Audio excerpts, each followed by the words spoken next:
Gdansk, Danzig, ce nom-là résonnait en fait dans ma mémoire. Et puis l'histoire de Solidarnosc, la chute du mur de Berlin, enfin voilà. Gdansk, en fait, pour moi, c'était vraiment un ailleurs très lointain, quoi. Enfin,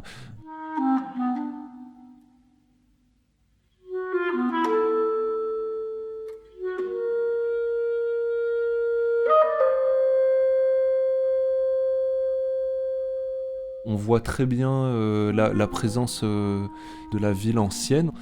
Les parties historiques sont vraiment comme figées dans le temps. On voit partout les traces de la guerre. Alors ça peut être des pans d'immeubles ou des suites d'immeubles entiers qui se sont effondrés pendant la Deuxième Guerre mondiale et on n'a rien reconstruit à cet endroit-là.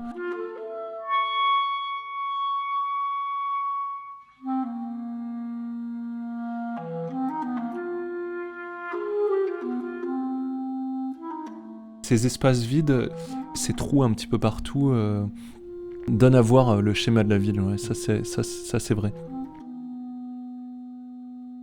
Dès qu'on s'éloigne un petit peu du centre historique, c'est un mélange de barres d'immeubles des années 50 qui sont ou restés en l'état, donc vraiment dans l'esthétique soviétique, ou au contraire qui ont été complètement repeintes récemment avec des couleurs très vives.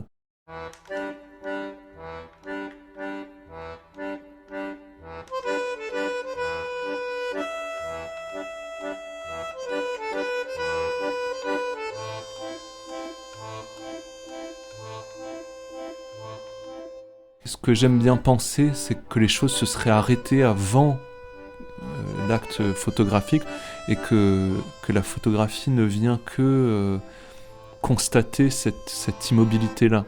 Comme si mes photographies finalement n'étaient pas des instants arrêtés, mais plutôt des preuves de l'immobilité de ce que j'ai photographié en fait. Mais finalement, toutes ces strates ne sont qu'une partie de Gdansk. Il y a une autre histoire qui reste à écrire et à montrer de la ville.